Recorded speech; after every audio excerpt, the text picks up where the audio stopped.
Kita berdoa. Bapa benar, ini pengakuan kami. Kami tak mungkin bisa berjalan sendiri. Walaupun terkadang kami menjalani hidup tanpa memikirkan Tuhan. Dan bahkan kami berhasil meraih sesuatu. Sehingga kami berpikir tanpa Tuhan pun kami bisa melakukannya. Ampuni kami Tuhan, karena kami tahu ketika kami berada dalam pikiran dan kondisi seperti ini, kami sedang berjalan di jalan yang tidak benar. Ampuni kami Tuhan, kasihani kami. Bersyukur hari ini kami boleh memasuki tahun yang baru.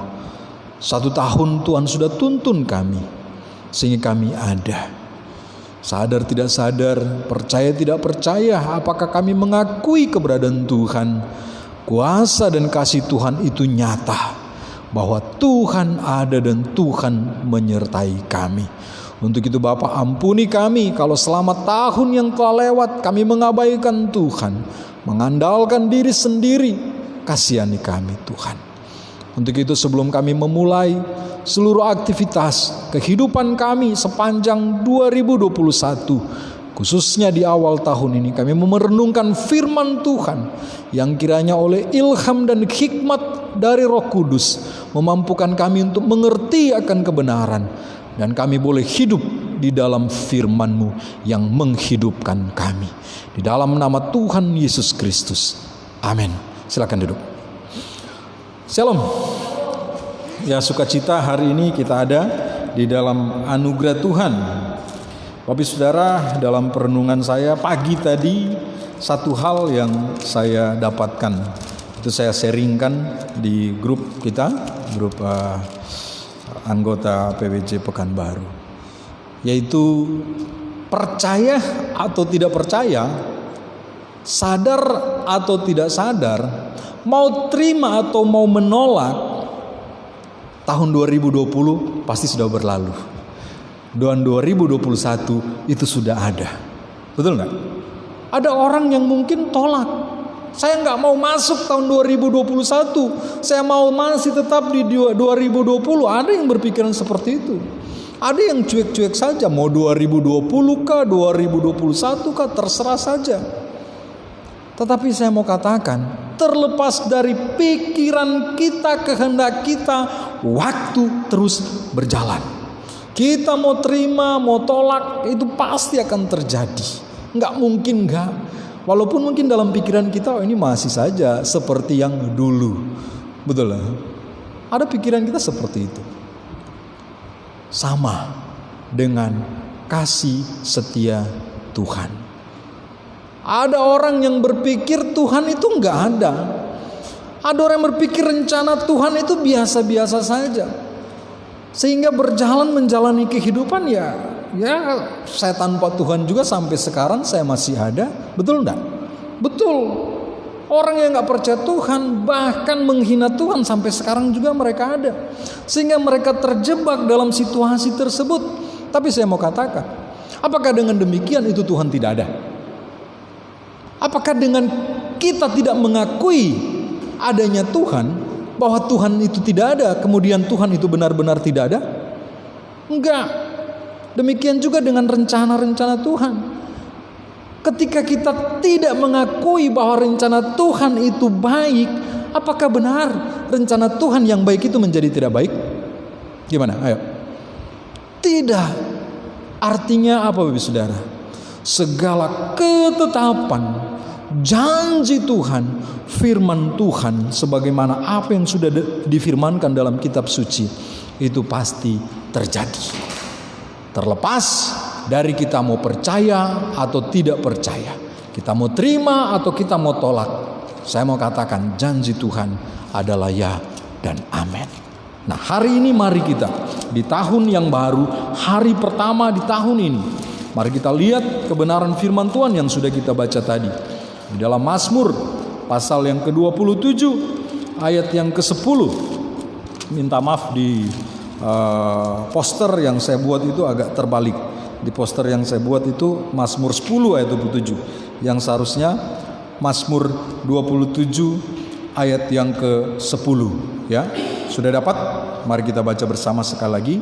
Mazmur pasal 27 ayat yang ke-10. Demikian firman Tuhan. 3. Sekalipun ayahku dan ibuku meninggalkan aku, namun Tuhan menyambut aku.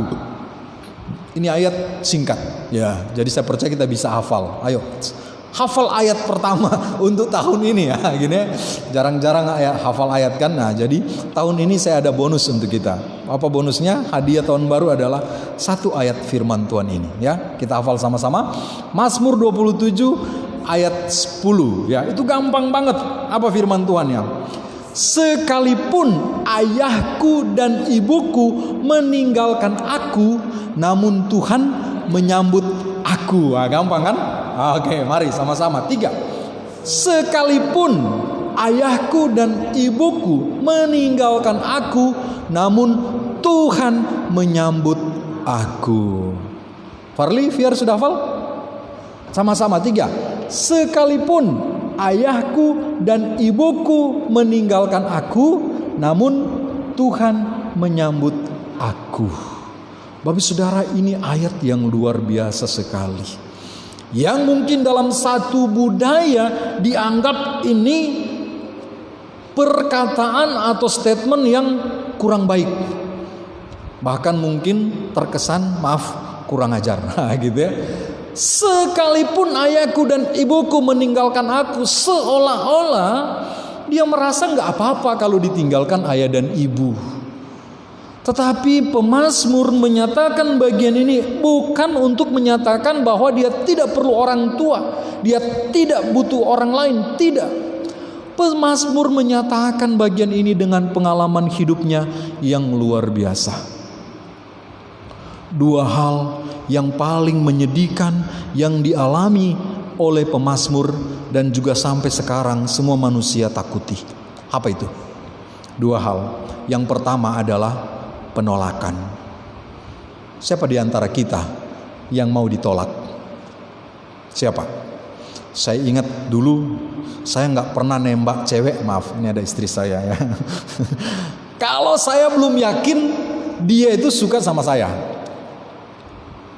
Kalau saya suka sama dia, tapi kalau saya belum tahu keadaan hatinya senang sama saya nggak akan berani untuk mengungkapin perasaan saya. Kenapa? Itu tadi, takut ditolak. Kalau ditolak itu nggak mengenakan. Ya. Pemazmur Daud pernah ditolak nggak? Pernah nggak ditolak? Oh pernah, bahkan bukan saja ditolak, dia dikucilkan di antara saudara-saudaranya. Kenapa? Ketika Samuel datang mencari raja yang disiapkan oleh Tuhan untuk menggantikan Saul, Samuel mendapati Daud tidak ada di antara saudara-saudaranya. Kenapa? Karena Daud disuruh oleh ayahnya pergi menggembalakan kambing dan domba. Padahal Samuel sudah mengatakan kepada Isai ayah Daud, seluruh anakmu laki-laki bawa datang. Karena di antara mereka ada seseorang yang sudah disiapkan oleh Tuhan, yang akan diurapi oleh Tuhan. Tetapi apa yang terjadi?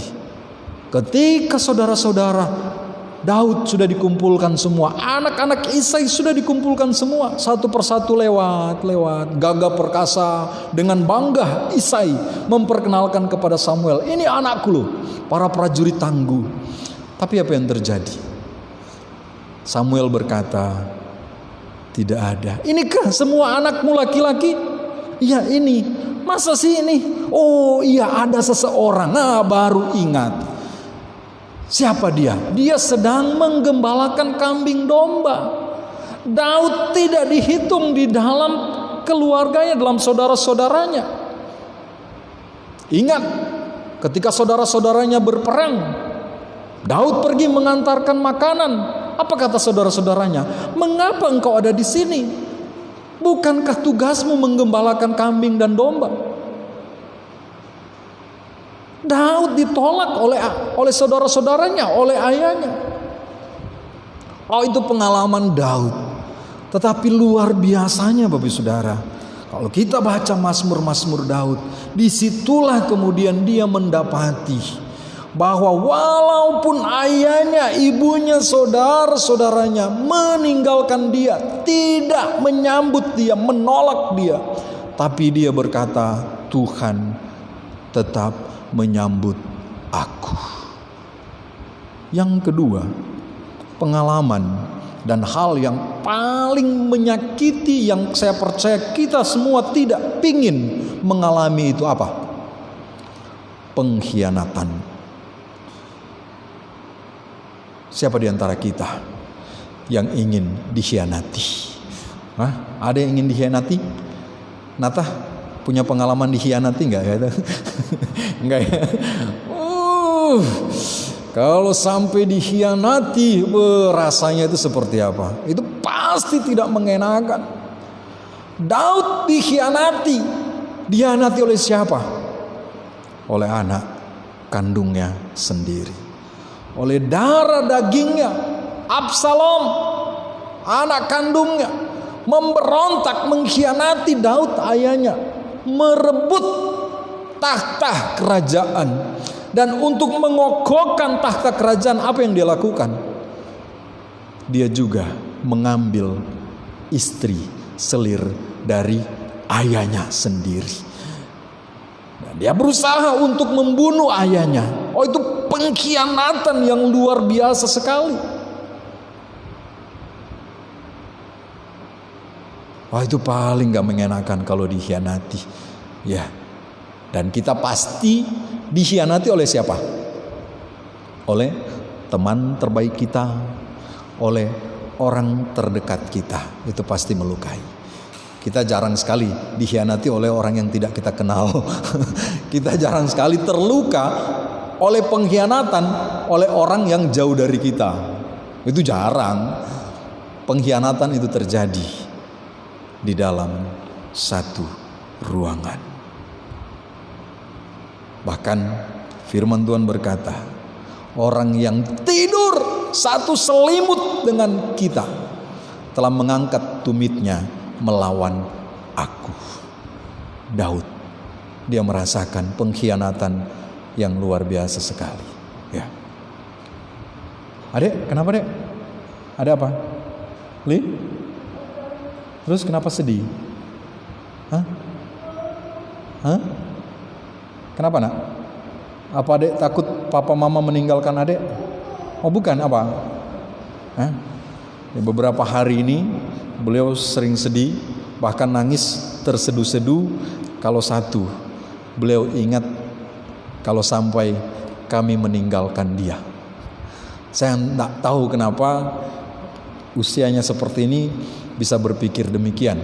Ya, kalau dulu kami sering main-main, ya. Ada satu cerita kalau HP saya nih Samsung nih, waktu dia mau pinjam saya bilang nantilah dek, kalau adik sudah besar baru papa kasih, atau kalau papa sudah tidak ada, sudah meninggal, baru ini papa wariskan untuk adik. Dia terima saja, sehingga suatu hari dia tanya, Pak, kapan bapak meninggal? Loh. Kenapa? Supaya HP-nya diwariskan ke dia gitu. Tapi sekarang dia nggak mau lagi. Dia enggak mau, ya. Itu waktu masih ditarakan berapa tahun yang lalu. Kalau sekarang, kalau setiap kali apalagi kakaknya atau saya ngomong begitu meninggal, dia enggak terima. Bahkan nangisnya, mohon maaf, itu terseduh-seduh seperti memang orang ya itu tadi yang sudah kehilangan seseorang, ya, sampai gitu. Itu saya pun ikut terharu dengan bagian itu. Ya, enggak ada apa-apa deh ya. Kalau ada harus diselesaikan dulu ya. Oke, baik. Nah, Bapak Saudara, ini pengalaman yang dialami oleh Daud, sehingga firman Tuhan yang kita baca, kita dengarkan, kita renungkan di awal tahun ini boleh saya dapatkan dan kita bagikan untuk kita. Sekalipun ayahku dan ibuku meninggalkan aku, ini satu hubungan kekerabatan yang paling dekat. Ayah dan ibu adalah orang yang terdekat dengan kita. Tidak ada lagi yang paling dekat dengan kita selain ayah dan ibu, karena dia adalah darah dan daging kita. yang Tuhan percayakan melahirkan kita. Tetapi Daud mengalami ternyata ayah dan ibu, kasih sayangnya, kesetiaannya itu tidak bisa dibandingkan dengan kasih sayang dan kesetiaan daripada Tuhan sendiri. Daud mengalami, dan saya percaya kita juga zaman sekarang banyak orang juga yang mengalami hal-hal ini. Ayah dan ibu kita bukan saja bisa meninggalkan kita dengan kehendak mereka, tapi pada satu bagian juga walaupun mungkin mereka tidak ingin meninggalkan kita, suatu saat dengan terpaksa mereka bisa meninggalkan kita. Walaupun kita nggak mau, kita mau supaya orang tua kita, saudara-saudara kita, orang-orang terdekat dengan kita selalu beserta dengan kita. Tetapi sekali lagi ada satu bagian yang tidak bisa kita kontrol, yang tidak bisa kita kendalikan, yang semuanya ada di dalam pengendalian Tuhan. Suatu saat bisa saja orang yang paling dekat dengan kita meninggalkan kita. Apakah Tuhan panggil? Ya, kita nggak tahu. Itu bisa terjadi. Ataupun yang terburuk seperti pengalaman Daud, dia mengkhianati kita. Bisa nggak? Bisa enggak saya mengkhianati istri? Bisa enggak istri mengkhianati saya? Bisa enggak anak-anak mengkhianati saya? Bisa enggak orang tua mengkhianati saya? Bisa enggak teman-teman mengkhianati saya? Bisa enggak? Bisa? Enggak bisa lah ya. Bisa saja. Kita enggak bisa mengendalikan bagaimana orang lain bertindak terhadap diri kita. Untuk itu yang paling utama dan terutama di dalam kebenaran firman Tuhan ini, Daud mengingatkan kita kembali, siap sedialah sebelum apa yang kita tidak inginkan terjadi dalam hidup kita. Ketika hal-hal yang membuat kita aman, membuat kita nyaman, membuat kita tentram meninggalkan kita, siap-siaplah. Jawaban supaya kita siap menghadapi situasi ini apa? Ingatlah, walaupun yang lain meninggalkan kita, tetapi Tuhan tetap menyambut kita. Amin. Tuhan tak pernah ingkar janji. Saya senang sekali lagu yang dinyanyikan oleh Farli tadi. Tuhan tak pernah janji, langit selalu biru. Tapi janji Tuhan apa? Tetapi Dia berjanji selalu menyertai. Tuhan tak pernah janji jalan selalu rata, tetapi Ia berjanji berikan kekuatan. Wah, indah sekali. Makasih Farli ya, sudah latihan berhari-hari mengingatkan kita bahwa perjalanan hidup kita itu nggak akan aman-aman. Ya, tapi ingatlah, di dalam ketidakamanan, tidak menyenangkan kehidupan kita, Tuhan ada menyertai kita. Amin. Itulah yang dialami oleh pemazmur. Makanya dia berkata, sekalipun ayah dan ibuku meninggalkan aku, namun Tuhan menyambut aku. Ingat bagaimana Tuhan kita Yesus Kristus. Hal apa yang tidak menyenangkan, yang tidak dialami oleh Yesus Kristus? Penolakan, Yesus ditolak enggak? Sangat ditolak. Ia datang kepada milik kepunyaannya, tetapi milik kepunyaannya menolak dia. Itu enggak enak. Tuan rumah yang mempercayakan rumah kepada seseorang yang enggak punya tempat tinggal, silakan kamu tinggal di dalam rumahku. Hidup kelola, silakan nikmati segala fasilitas di dalam rumahku, silakan kelola. Wah, tamu ini orang yang gak punya tempat tinggal, hidup nyaman di dalam rumah tersebut. Beberapa tahun kemudian datanglah sang pemilik rumah. Permisi ya. Wah, kamu siapa? Wah, pergi dari sini. Saya tidak kenal kamu. Bahkan bukan itu saja, berusaha untuk membunuh pemiliknya. Itu yang dialami oleh Yesus. Dia datang kepada milik kepunyaannya, kepada umat kesayangannya. Tetapi bukan saja mereka menolak Yesus, mereka berusaha membunuh Yesus dan bahkan membunuh dan menyalibkan Yesus. Di dalam pembunuhan yang paling sadis. Tapi Yesus tetap menyambut mereka. Itu luar biasanya. Yesus dikhianati oleh siapa? Oleh orang yang terdekat, oleh muridnya sendiri. Tetapi sekali lagi, Yesus tetap menyambut siapa saja yang mau datang kepadanya. Nah, untuk itu, memasuki tahun 2021, mari apapun yang kita alami di tahun 2020, kiranya firman Tuhan ini menguatkan kita. Saya percaya tidak ada di antara kita yang tidak pernah mengalami kesalahan. Ya, bahkan mungkin ada di antara kita yang ditolak atau dikhianati, walaupun ditolak dan dikhianati kecil-kecilan, gitu ya, adalah gitu ya. Saya dan istri ada itu ya. Tetapi ingatlah, yang bisa mengubahkan kita, membuat kita bisa maju lebih kuat di tahun 2021 adalah pengampunan. Kalau kita mau mengampuni, mau melepaskan pengampunan, mau menerima sebagaimana Yesus menerima kita, maka firman Tuhan digenapi. Ingat doa Bapa kami, ampunilah kami seperti kami mengampuni orang yang bersalah kepada kami. Kalau kita yang tidak sempurna ini, yang pernah dan bahkan sering mengkhianati, menolak orang lain, gagal dalam kehidupan ini, kalau kita mau diterima di hadapan Tuhan tentunya dan di hadapan sesama, yang perlu kita lakukan yang paling utama dan pertama adalah lepaskanlah pengampunan. Bagaimana kita bisa melepaskan pengampunan? Ingat, Tuhan sudah mengampuni kita. Itu hal yang paling indah. Kalau kita nggak pernah merasa Tuhan tidak mengampuni kita, saya percaya kita tidak akan mau mengampuni orang lain. Dan kalau kita merasa bahwa tanpa mengampuni orang lain Tuhan tetap menerima kita, kita nggak akan mau mengampuni orang lain. Kadangkala kita manusia pingin diampuni, tapi kita nggak mau mengampuni orang lain. Tuhan ampuni saya, kasihani saya, tapi orang yang dekat kita sudah minta ampun. Pak, maaf ya, sudah salah gini. Maaf ya, sudah salah gini. Enggak, sudah cukup, sudah lebih dari 3 kali kamu berbuat demikian, sudah selesai, tidak ada maaf bagimu. Gitu. Kalau Farli ini bagus sekali dia.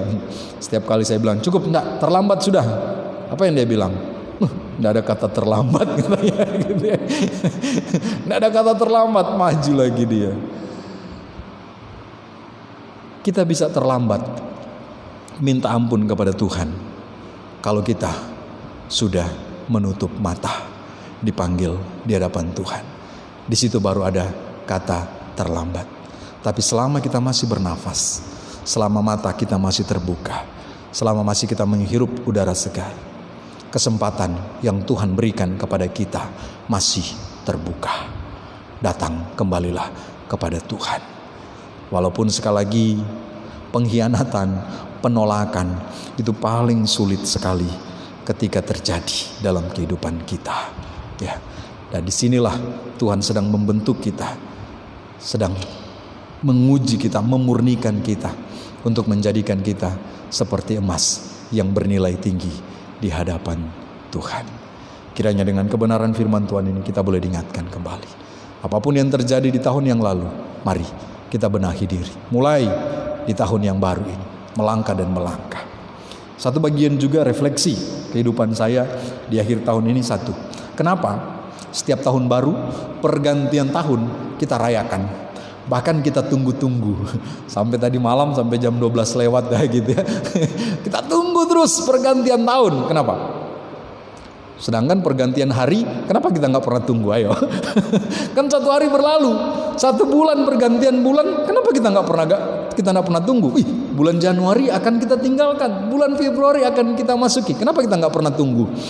Jam 12-nya sudah pergantian tahun, pergantian bulan.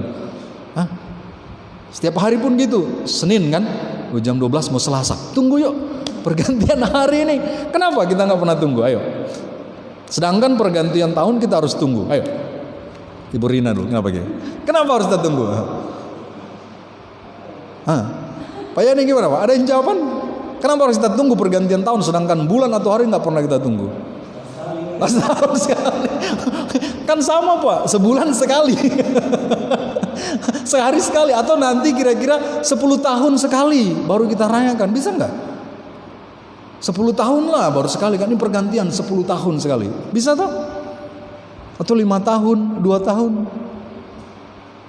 Apapun alasannya saya pun nggak tahu. Tapi yang jelas ya banyakkan pendapat seperti Pak Yani, setahun sekali.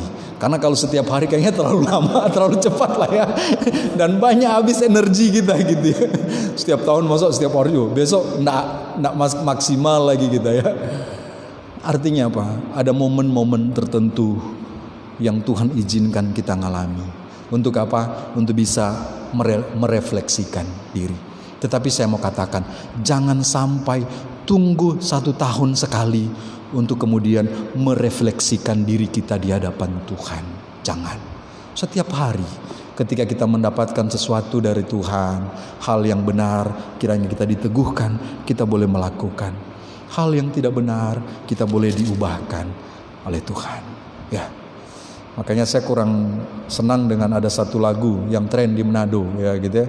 1 tahun 1 kali torang rayakan. Gitu ya. Jadi pas 1 tahun 1 kali kita saling memaafkan satu dengan yang lain. Nanti 1 tahun 1 kali. Setelah itu marahan lagi. Enggak, setiap hari ya. Tetapi ketika ada momen khusus seperti tahun baru atau Natal, hari-hari yang lain, itu kiranya semakin mempererat hubungan kita dengan Tuhan, mempererat hubungan kita dengan sesama, terlebih orang-orang yang terdekat dengan kita. Ingat firman Tuhan, Mazmur 27 ayat 10 bunyinya apa? Sekalipun ayahku dan ibuku meninggalkan aku, namun Tuhan menyambut aku. Apapun tantangan, Tuhan menyambut aku. Sehingga kalau Tuhan mau menyambut aku bagaimanapun keadaan saya, mari juga kita menyambut orang-orang di sekitar kita bagaimanapun keadaan mereka. Jangan sampai sudah di liang lahat tak sempat minta maaf, baru minta maaf. Pergi ke kuburan baru nangis-nangis. Aduh mama, aduh papa, menyesal selama papa mama hidup aku gak dengar-dengaran, aku menyakiti gak sempat minta maaf. Aduh kasihan. Terlambat sudah, betul gak? Karena sudah gak ada. Selama masih hidup walaupun berat, saya mau katakan walaupun berat, selesaikan itu selama masih hidup. Karena kalau dia sudah mati, kita bangun kuburan megah, terbuat dari apapun, itu tidak akan bisa mengobati penyesalan kita. Ya, mari kiranya Tuhan memberkati kita di tahun 2021 ini. Apapun yang kita hadapi ke depan, pergumulan apapun, rencana apapun yang kita hadapi, ingat Tuhan menyambut kita. Amin. Akhirnya saya pribadi dan juga keluarga, istri, anak-anak, dan segenap anggota Jemaat Pos PBJ Pekanbaru Riau mengucapkan selamat tahun baru 2021. Jalani hari-hari ke depan dengan penyertaan Tuhan dan ingat firman Tuhan ini. Tuhan menyambut aku. Amin. Mari kita berdoa. Bapa, bersyukur di dalam anugerah Tuhan kami ada. Bersukacita Bapa, hari ini boleh mendengarkan firman-Mu bahwa sekalipun ayah dan ibuku meninggalkan aku, namun Engkau Tuhan menyambut aku, menerima aku. Terima kasih Tuhan. Terima kasih Tuhan. Kami sadar ketika kami mengasihi Tuhan bukan karena kami, tetapi karena Tuhan yang terlebih dahulu mengasihi kami. Terima kasih untuk kasih-Mu yang melimpah dalam kehidupan kami. Demikian juga Tuhan, pengampunan yang Tuhan berikan kepada kami sungguh berlimpah Tuhan. Terima kasih. Untuk itu